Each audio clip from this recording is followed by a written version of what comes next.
sou Ana Carolina Zitlag e esse é um episódio especial do Ouvindo um Podcast da Bloomberg Linha. Aqui eu te conto as principais notícias de negócios e de economia do Brasil e do mundo.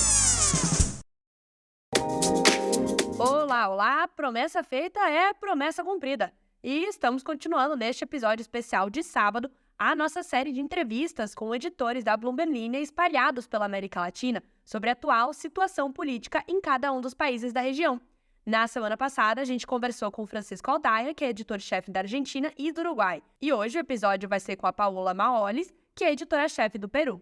Acontece que a Paola não fala português e o meu espanhol não tá lá no nível de conversa para falar sobre política. Então, eu fiz essa entrevista em inglês. Mas não se preocupe, porque aqui somos trabalhados nos idiomas e este episódio vai ser inteirinho em português brasileiro, já que a Isabela Fleischmann, repórter da Bloomberg Linha Brasil, entrou como dubladora e vai interpretar os comentários da Paola pra gente.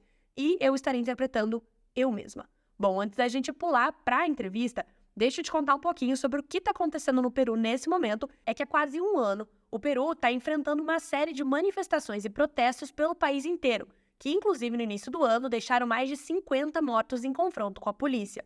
E tudo isso começou em dezembro do ano passado, quando o então presidente eleito Pedro Castillo resolveu dissolver o parlamento do país. Castillo foi eleito em 2021, após uma eleição extremamente polarizada que surpreendeu Keiko Fujimori, filha do ex-presidente Alberto Fujimori, por uma margem pequena de votos. A candidata derrotada foi a Justiça Eleitoral na época para questionar os resultados das eleições, o que causou uma série de manifestações feitas por apoiadores tanto de Castillo quanto de Fujimori. Keiko Fujimori só aceitou os resultados das urnas mais de um mês após o segundo turno das eleições.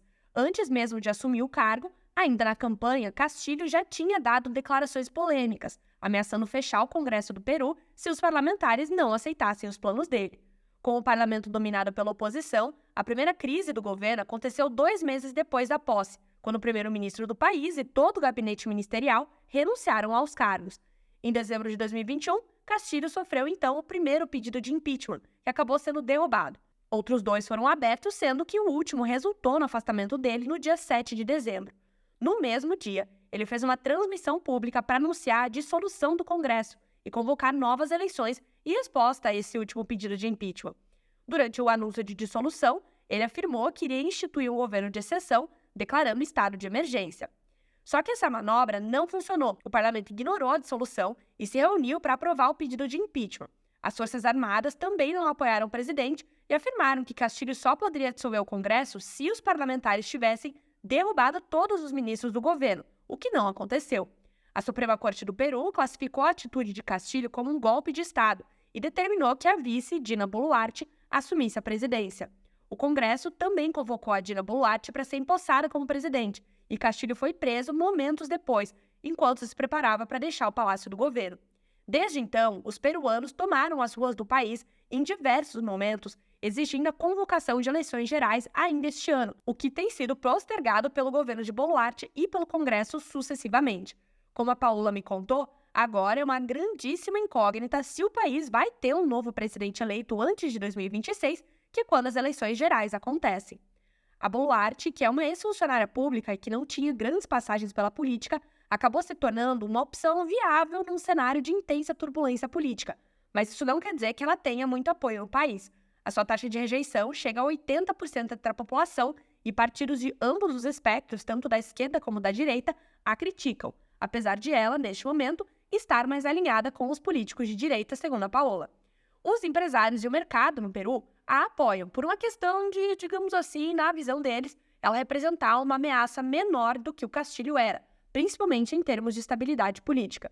Os peruanos foram às ruas na última semana agora, mais uma vez em protestos generalizados contra o Congresso e contra a situação política do país. E é sobre isso que eu conversei com a Paola na entrevista que você escuta a seguir. I'm really sorry that you're in your day off. Eu não acredito que você está falando comigo durante a sua folga, Paola, então muito obrigada por isso. Você pode me contar brevemente sobre como está o cenário político do Peru nesse momento?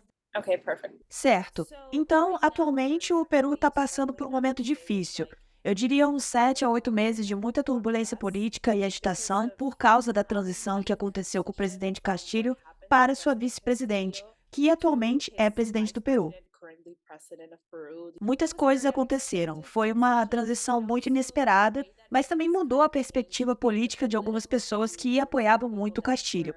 Eles estavam apoiando muito o governo de Castilho e, de repente, do dia para a noite, viraram para o novo governo da Dina Boluarte a vice-presidente.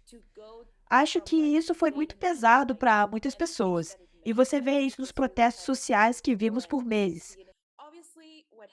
Claro, o que aconteceu com o Castilho teve que acontecer porque ele tentou dar um golpe. Tipo, ele tentou dissolver o Congresso, tentou controlar o sistema de justiça. Mas foi definitivamente um momento difícil para o país. E, na verdade, eu diria que o país agiu muito rapidamente. As outras autoridades, tipo o Congresso, o sistema de justiça, eles responderam muito rápido. Porque em um dia ele tentou dar um golpe e no outro estava atrás das grades. Foi bem rápido. Mostrando, então, que as instituições estão funcionando bem no país, né? Sim, na verdade, muitas pessoas disseram que, institucionalmente, isso mostra que as instituições mantêm sua independência dos poderes, do poder legislativo, do sistema de justiça, da presidência, que eles são, na verdade, separados, o que é muito saudável para a democracia, digamos assim. Mas, quando tudo isso aconteceu, houve muita confusão porque tudo aconteceu tão rápido que muitas pessoas realmente acreditaram que Castilho tinha saído, tipo, retirado do poder sem motivo. Havia pessoas que não sabiam o que ele fez.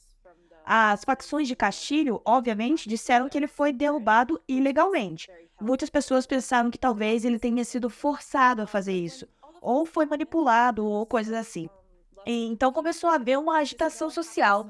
Muitas pessoas apoiando muito mais os partidos de direita do que os partidos de esquerda, que eram seus aliados no passado. E como é que foi vista essa mudança de apoio da Dina Boluarte, que saiu da esquerda e foi para a direita? Castilho foi basicamente eleito como um governo de esquerda. Então, quando essa mudança aconteceu, muitas pessoas começaram a ir para as ruas. Houve muitos protestos, muitos tumultos. Havia muita agitação que durou cerca de 1 mês e meio. E acho que foi o pior momento que já vivemos no último ano, porque tivemos mais de 50 pessoas mortas nos protestos, o que, obviamente, é muita gente. Há muitas instituições que ainda estão buscando respostas sobre o que aconteceu, porque a resposta da polícia, das Forças Armadas, foi simplesmente desproporcional ao que as pessoas estavam fazendo. Houve muita violência, é verdade, de grupos que estavam protestando, mas ao mesmo tempo houve uma resposta muito pesada. Não foi como se houvesse a mesma capacidade de responder a isso. What were they Mas o que é que essas pessoas nas ruas estavam pedindo? Elas queriam o retorno de Castilho ou só a saída da Boluarte? Algumas pessoas estavam pedindo para que Castilho retornasse à presidência, para que ele saísse da prisão. Mas eu diria que não é a maioria. Obviamente, há um grande grupo de pessoas que apoiam essa ideia, então eles estão em grupos e organizações que são bem compostas, eu diria. Acho que o maior pedido nas ruas era por eleições gerais imediatas, para que houvesse eleições gerais o mais rápido possível, o que não aconteceu. Desde dezembro do ano passado até agora, isso mudou completamente com o Congresso bloqueando alguns projetos ou apenas adiando as eleições até 2024 e 2025. Supostamente, vamos ter eleições gerais em 2026. Acho que o que piorou foi quando a própria Boluarte declarou que não deixaria a presidência até que o governo estivesse concluído e até que as eleições gerais fossem realizadas. Ela disse que governaria até 2026. Claro que muitas pessoas se sentiram traídas por isso, porque elas já esperavam que isso acontecesse. Mas depois que ela declarou, elas sentiram que, ok, agora precisamos fazer alguma coisa. Então muitas pessoas começaram a protestar contra o governo. Mas o que também aconteceu com os protestos foi que, com todas as pessoas que morreram, não houve respostas, nenhuma resposta para isso. Então há uma grande quantidade de gente que está indo às ruas para pedir justiça. A maioria do Congresso no Peru é de direita ou de esquerda? Na verdade, é bastante equilibrado. Então, eu não diria que tem a ver com o fato de ser de inclinação de direita ou de esquerda.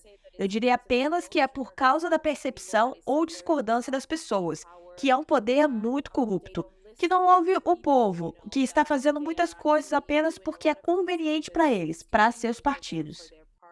Teve nessas últimas eleições de 2021, uma grande renovação? Sim, a maioria, na verdade. Tivemos um referendo em 2018 ou 2019, não me lembro bem, em que votamos pela não reeleição no Congresso. o que na verdade foi muito criticado por muitos especialistas devido à falta de experiência dessas pessoas. Também há pessoas que foram congressistas há muito tempo e voltaram ao Congresso, mas é um Congresso muito inexperiente em muitos aspectos. E temos visto isso a partir dos projetos que tentam aprovar, das iniciativas que tentam tomar e também das coalizões que tentam formar. E como é que tá, então, a relação da presidência com o Congresso agora? É uma relação boa ou uma relação ruim? Eu diria que é bem mista, porque é boa com os partidos de direita. Ela consegue alguma alavancagem lá porque tem feito mais coisas a favor dos partidos de direita, ou pelo menos tem uma posição mais clara contra os protestos, o que deixa a direita feliz, porque eles são contra os protestos agora. Eles querem que suas eleições sejam normais como deveriam ser em 2026. Ela tem mais popularidade lá, mas não é como se fossem aliados. Ela não tem um partido, ela foi expulsa do partido. E o partido que ela tinha, obviamente, não gosta dela. Então eu diria que ela está um pouco em uma ilha, porque mesmo que ela tenha algum apoio, não é completamente sólido. Se algo acontecer e talvez os congressistas de direita comecem a ver que seria mais conveniente para eles não mais apoiarem o governo, tenho certeza de que eles fariam, porque no fim do dia é uma questão de conveniência dos partidos. Paola, muito obrigada por essa conversa, pela entrevista, e vai aí agora aproveitar a sua folga.